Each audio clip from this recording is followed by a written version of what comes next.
Hi there, it's Jonathan Herps, founder and CEO of Scale Up Growth. Welcome to my Business Focus series where I chat with owners, managing directors, founders, and business leaders of scaling companies. It centers around their entrepreneurial journey so far and their aspirations for their companies. Today, I'm really looking forward to chatting with Raz Chorev, who is CEO of CWS Israel, Contingent Workforce Services Israel. Hi, Raz. Hello. Nice to meet you, Jonathan. Thanks for the opportunity to jump on your podcast. Great. And I'm really looking forward to it. And I'm going to start by saying Raz has taken the whole working remotely to a new level, at least for this podcast. So Raz, let's start by first question. Where are you and what are you doing right now? I'm in Mount Isa in far north Queensland, and what I'm doing now, I am working remotely, running a business in Israel, like I've done for about 9 years. What we do is we export Israeli expertise for the benefit of global business community. Okay, can we jump in a bit? Let's deep dive a bit further into that. So what we do, we work in the employer of record industry. We enable companies all over the world to employ talent in Israel, either when they are opening a new entity or a new operation in Israel, or they're just hiring a local talent. You know, the startup nation in Israel is a fertile ground for growth of tech talent, especially, but biotechnology, nanotechnology, whatever, cyber security, all sorts of different technologies are sprouting from Israel, and we just enable global businesses to enjoy this kind of talent and hire them compliantly. Fabulous. I mean, it's interesting you say that. A lot of people don't realize how many tech startups there are in Israel. I don't have the book on my desk here, but I'm reading one by the fellow who started Waze, WAYZ, which is a navigation app, and this fellow alone has started 2 unicorn tech startups out of Israel. Yeah. Which was bought by Google a few years ago for $1.3 billion. Correct. Something along those lines. Yeah. Yeah. There's huge, there's so many startups that nobody knows they are from Israel, but there are. People use it all the time, like Fiverr, WeWork. There's even that. Wow. There's things that people use on a daily basis, like the mobile technology, the Wi-Fi technology that this is all started in Israel.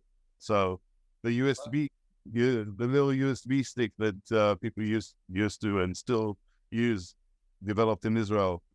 Yeah. It's interesting. And in fact, I was on Fiverr earlier because we're redesigning the podcast, the artwork for the podcast. So I was on with a resource from Fiverr earlier. There we go. So tell me, who would you describe as your best customer?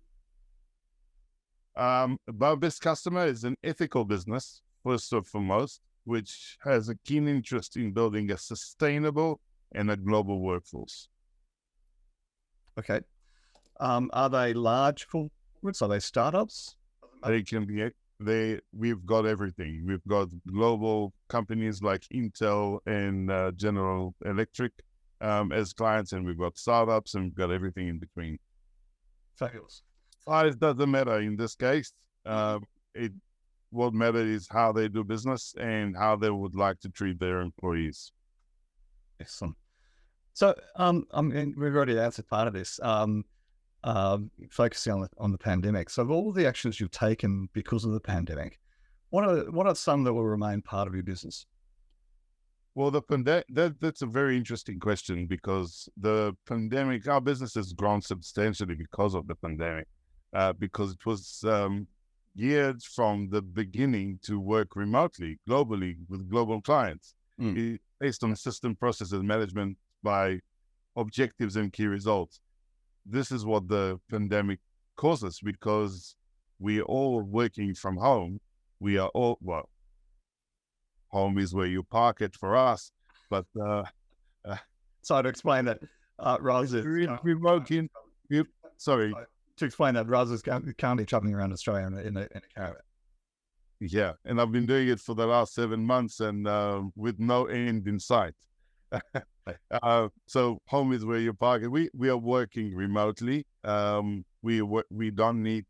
Well, we can work from home. We can work from a coffee shop or a beach, wherever there's internet connection. We can work, and our entire industry, the employer of record industry, actually boomed in the last 3-4 years because of the pandemic, because people realize that, you can't go to the office anymore. You need to work remotely, which means that you can't manage by proximity. You need to be managing by, objectives and results and that sort of thing. The hourly rate syndrome that is not effective anymore. You can't just measure people by how many hours, whether they're clocked in, clocked out, being in the office. That doesn't matter. So yeah. So how, if I can explore that a bit with you, now that, I'm not going to say the pandemic is under control, but now that we're more used to it, are you finding that your clients are looking for your team members to be less remote, shall I say? Not really. No. First of all, our clients are international clients that working in Israel, and hiring local team members. None of them has an office. They don't even have an entity in Israel. That's why they're using companies like us. Mm-hmm. So there is no office to go to. There is no environment to go into. There's everyone works from wherever they are. Okay. No, thank you for that. So what does the future look like? And what do you see as your main challenges going forward? The future is ours to create, right? We are planning our business growth in every facet, from the capabilities perspective and financial, and we currently, and anticipate this can take a while, there's a major shift in our industry, which we consider our biggest challenge. We used to rely on channel partners to provide us with work. The channel partners are global employer of record companies that used us as an in-country partner. We used to rely on them to bring us business. That has shifted in the last 6 to 12 months, and we are contracting more and more with direct clients who want the local expertise in the country. Okay. And so I had a moment of thought. I've just lost it. I'll come back to it, I'm sure. So you've got a really unique background, Raz. You have multiple businesses, multiple countries. What do you think it's about you being your biggest learning since you've been a business owner? Well, I've considered myself a business owner my entire life. And at times when I was employed by other people, I still looked at it as, this is my business. It's mine to grow. It's mine to improve. So I always had an overarching view of the business, and I tuned to the commercial realities of the business. As a business owner, you learn something every day. It's not just one thing, one big thing that you learn. Every day you learn something and another thing and another thing, and all of a sudden you look 20 years back and you think, wow, where it's not one thing. It's a lot of things. It's an accumulation of everything together. Okay. Any standouts there, do you think? We're going to dig a bit deeper. Dig deeper. The importance of letting go and delegation. It's a major thing for me. To be able to let people do their thing and come back to me when they they may not do the right thing, or may not do it the way I would have done it, which is okay. Sometimes it's better, sometimes it's not what I expected, but I'll let them do it and then give them feedback so they can improve, because otherwise I'm going to have to do everything myself, and that's not really scalable. Yeah. It's an interesting point. Yeah. Before we started formally recording this, Raz and I were talking about the difference between an entrepreneur or a visionary compared to using Gino Wickman's terminology, an integrator, COO, chief of staff, and the average entrepreneur, we have the shiny object syndrome, unless we, which is the point you made to me, Raz, unless we bring on board that operator, that person who can actually execute and delegate to them, we'll never be as successful as we'd like to be. Yeah. So I'm going to throw. I'll be interested in you. I'm going to throw a new question at you. I'm experimenting with AI. And I think you could be a great person to start this with. How is it affecting your business, and how is it affecting your life? It is the greatest thing since the internet. For me, there are so many opportunities to be better, work smarter, and the tools that are being developed at the moment to help business, everyday business people, just phenomenal. So we're using AI in not every facet of the business, but in quite a few. I use it every day. I use ChatGPT, beautiful.ai's to create presentation. We use different tools to help me do things a lot better. Every email that I send, not every, but many emails that I send that needs to be elaborate emails, I take it through ChatGPT and ask him, can you do it better? Can you revise it? Can you make it more succinct? And then I'll look at different articles, and can you combine them into one, get the main points, make a LinkedIn post, and within a few seconds I've got LinkedIn posts ready to go, including emojis and hashtags. It's mind-blowing. Once you get into it, then you start and you understand how to create the prompts. But it's a different work environment altogether. It's fantastic. It's interesting you say that. I'm the same. I'd probably use it 10 to 12 times a day, and in all ways. But one of the big things for me is I'm now using it live, coaching my clients. You mentioned OKRs. I use ChatGPT to help my clients define OKRs as an example.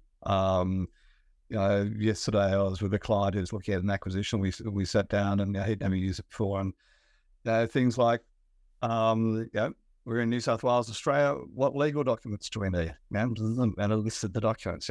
Write a press release. Write a LinkedIn. 10 LinkedIn things promoting it, etc. The way it's accelerating my business, like yours, is extraordinary. I believe these tools are only as limited as our imagination. I totally agree. It's going to be fascinating when we actually get them working with live data. Exactly. Going with the shirt you're wearing, data to opinion. So Jay, when you think of the word successful, who comes to mind? Who's the first person that comes to mind, and why? Okay, there are a lot of people that I consider successful. The first one, though, you asked about the first one that comes to mind, would be Elon Musk for me. And I think he's been on our collective radars for a few years now. Notwithstanding the X, the new Twitter, but the other things that he's been doing around Tesla and Starlink and the Boring Company and all the other. It's just someone who thinks differently, acts on it, and make billions in the process at the same time they're improving the planet and improving our lives on a daily basis. That's, for me, is the definition of successful person. Yeah, and look, like we were talking about how you work remotely, and you've got a Starlink dish on top of the caravan. Yep. Anywhere. In fact, I think your comment to me was that the coverage gets better the closer you get to the desert because of clear skies. And that in itself is what an extraordinary, I mean, just one company, but as you say, there's multiple of them.